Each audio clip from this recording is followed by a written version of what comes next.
So, Reuven, when you were a kid, what did you want to be when you grew up? I grew up wanting to be a veterinarian. I grew up in Colorado. I'm from Denver originally, and we had a lot of animals and pets in our house, and it was just something I always dreamed of doing. And what happened to that dream? I actually followed it through. Like I spent a lot of time like kind of volunteering at a clinic near my house in Denver, and I took some science courses in college, and I realized like it wasn't what I was good at, and like I wouldn't be success. I mean, I could probably have done it. It just I wouldn't have succeeded, and it wasn't sort of where. I mean, I think I kind of came in touch with reality of where my skill set was, and it wasn't towards that. So, where were you in the social pecking order in high school? I went to a really religious high school. I went to super right-wing yeshiva in Chicago. So there wasn't even really a social pecking order to begin, like in the classic sense. It was I was sort of an outsider just because I'd always sort of intended to go to college and had a very sort of different career or life outlook than most of the other students. So it was just sort of awkward.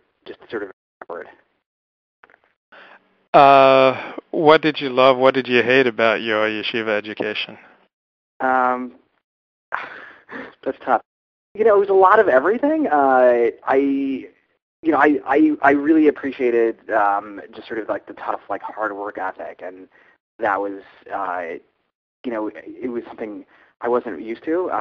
We studied a lot. It was really intense. It's sort of, when I tell people about it that I work with, I kind of compare it to sort of like an Ivy League high school somewhat. So I think that was helpful. Everything else was sort of, kind of awkward. I didn't appreciate. I mean, I think I learned really well. Sort of a different world. I was sort of introduced to a different world. I didn't grow up in that world, so it was sort of an eye opener. And I think it sort of has helped me understand that world now as well. Like in coming to New York and even having to write about some of that. I think it sort of helped as sort of because I've lived that world for a few years. What approach to Judaism were you raised with? It was more modern Orthodox.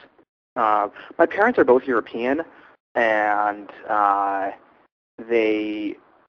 they're older. My dad's like a Holocaust survivor, so it was a very unique background or upbringing. And how did you end up at TELS? It's a long story. I'm from Colorado, and my brother went there. He in Denver at the time. There was only one. There's only one sort of elementary school, and there's one yeshiva. And he skipped 8th grade. And at the time, the elementary school and the yeshiva sort of had this deal because a lot of students were unhappy with the 8th grade program in the elementary school, and the yeshiva had a deal that they wouldn't accept the students who skipped 8th grade into the local yeshiva to sort of discourage students from doing that. So my parents were kind of forced with sending him out of town, and when at the time, my mother especially, she sort of understood that we were going to go to college and work sort of in this, sort of quote-unquote secular world, and she felt it was really important to get a really strong religious background at the time because it would be something that we wouldn't have the opportunity to tackle later. So somebody kind of had suggested going there, and once he was there, my parents felt that it was a good opportunity to send me there as well. And you didn't hate them for it? It was tough. It was really tough. Looking back, I think, is it the right decision or not? I don't know. It was very tough. It was a really like a tough character builder. I mean, it's tough leaving home at 13. That was like really, really hard. And it also sort of put me in a different world. I mean, I think, the people that I was coming in contact with even later, like when I came to New York after high school, they were still living at home, and I had, been away from home for like the last 5 years. It just put me in a different sort of mindset, than a lot of people that I knew at my age. I hate them for it. it was a tough struggle. Like they always sort of gave me the choice ultimately. Obviously they sort of encouraged me to pursue going there, but ultimately I think they always sort of left it open if I really wanted to. They would have accepted my decision to go somewhere else.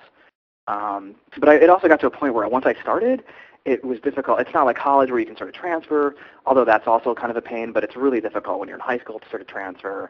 And like in Chicago, there's no regions. So, once I got in there, once I was there for a year or two, it got to the point where I just, finish it out and deal with it later in therapy. How did you choose Brooklyn College? My brother went to Eretz, and I just felt like I wanted to sort of stay in yeshiva at the same time. And there was sort of, there's not that many yeshivas that you can go to yeshiva and then go to college. So it was just sort of one of the programs that was out there. And I didn't want to sort of be in my brother's shadow anymore. So it was just one of the few options that's out there. There are really not that many places you can go, like study in yeshiva and then in college as well. So that was kind of accidental, honestly. Which yeshiva did you go to in New York? I went to Klein Berlin for a few years when I came to New York. So why did you want to continue with your yeshiva education?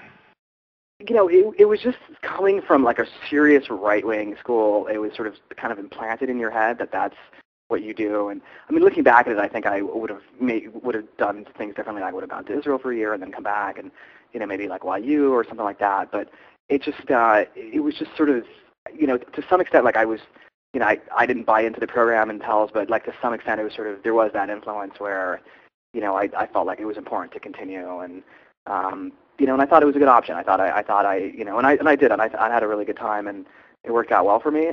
It was coming from TELS to Klein Berlin, and I didn't look at Klein Berlin as like this, as I think most New Yorkers do, is this also like very religious school. Like to me, it was sort of, like a water, it's a good school, and I had a really good time there. But I never looked at it as, as right wing as, it was as TELS, I guess. It wasn't as challenging, frankly.